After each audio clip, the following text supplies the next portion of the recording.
Hey guys, तो moon night के 2 episode series हो चुके हैं और थोड़े बहुत क्वेश्चंस के आंसर्स भी मिले हमें एपिसोड 2 में। लेकिन अब सीरीज गियर स्विच कर रही है और मार्क को फोरफ्रंट में ला रही है। और इतना ही नहीं, अब आगे की स्टोरी कंटिन्यू होगी इजिप्ट में। और मार्वल का इजिप्ट कनेक्शन बहुत ही इंटरेस्टिंग है और काफी चांसेस है कि एपिसोड 3 इस कनेक्शन को और एक्सप्लोर कर सकता है। इस वीडियो में हम इसी एपिसोड 3 और एक बहुत ही इंटरेस्टिंग थियरी के बारे में डिस्कस करेंगे। शुरू करने से पहले पोटेंशियल स्पॉइलर वार्निंग रहेगी एपिसोड 3 को लेके। और अगर आप इस चैनल पर नए हो तो सब्सक्राइब जरूर कर लेना सो दैट आपको हमारे लेटेस्ट वीडियोस की अपडेट्स रेगुलरली मिल सके। So without wasting any further time, let's get started.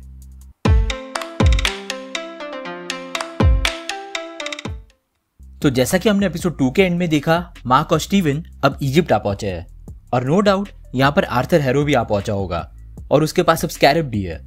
Episode 2 में हमने देखा था कि स्कैरब एक तरह से नेविगेशन का काम कर रहा है यहाँ पर, और यही स्कैरब अब आर्थर को आमिड के टूम तक लेके जाएगा।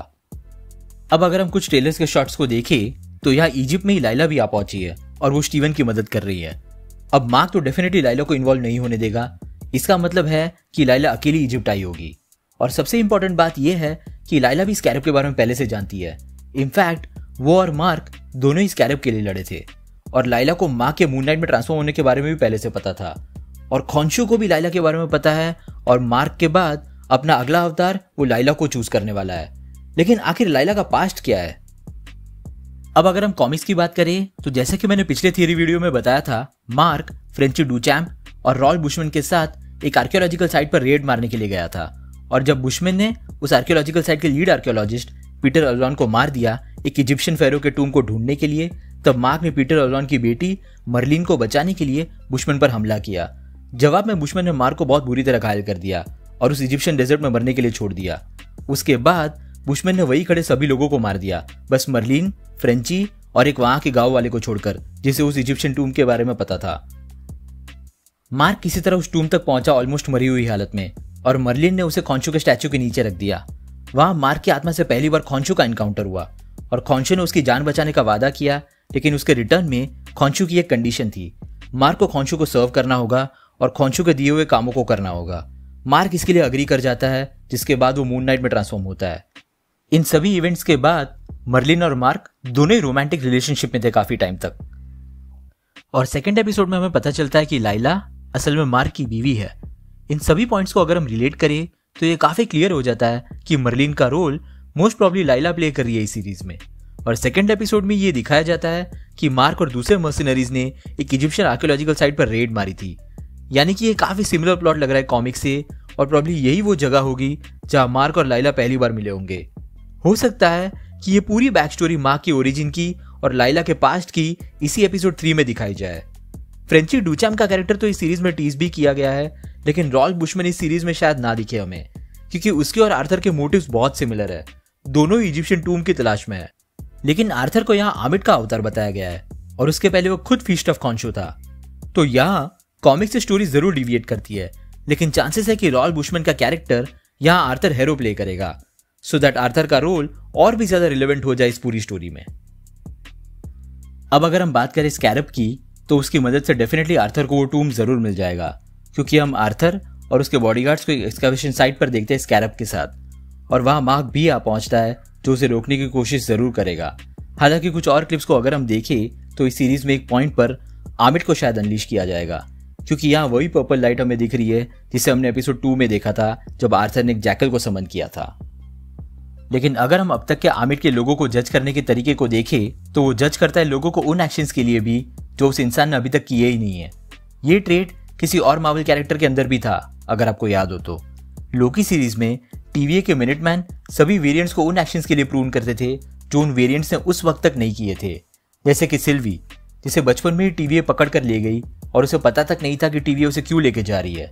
और टीवीए के ये रूल्स लिखने वाला और कोई नहीं बल्कि ही हू रिमेन्स था, एक कैंग वेरिएंट। कॉमिक्स में कैंग का एक और वेरिएंट था जिसने टाइम ट्रैवल किया था एंशिएंट इजिप्ट में। उसका नाम था फेरो रामाटट।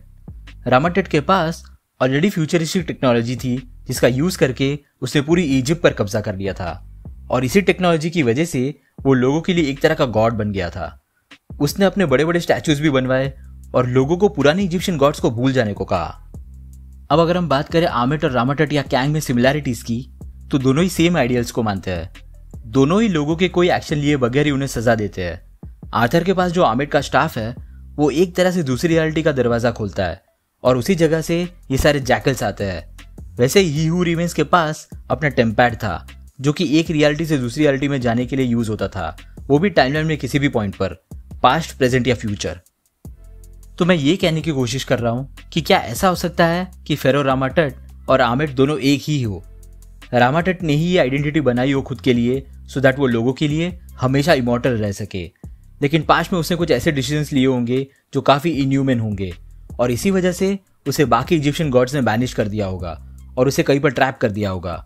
और खॉन्शू उन इजिप्शियन गॉड्स में से एक हो सकता है जिन्होंने रामाटट को बैनिश किया होगा। इसीलिए अब खॉन्शू दोबारा उसे रीसर्फेस होने से रोकना चाहता है। कॉमिक्स में भी खॉन्शू और रामाटट का इंटरेक्शन हुआ था एंशिएंट इजिप्ट में और खॉन्शू को तभी भी रामाटट का एग्जिस्टेंस एक थ्रेट ही लगा था लोगों के लिए।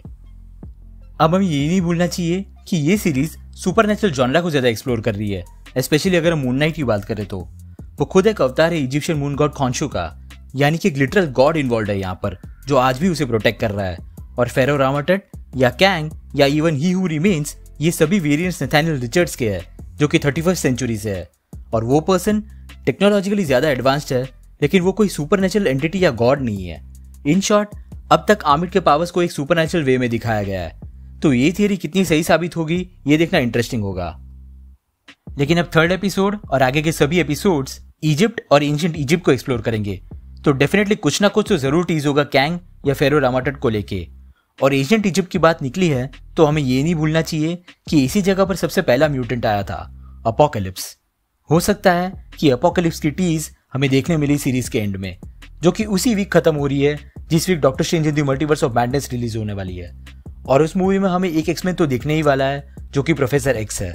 तो एक ही वीक में हमें 2 बड़े म्यूटेंट्स के अपीयरेंसेस देखने मिल सकते हैं, जो कि बहुत ही एपिक और माइंड ब्लोइंग होगा और एक तरह से एमसीयू में ऑफिशियली एक्समैन का डेब्यू भी होगा।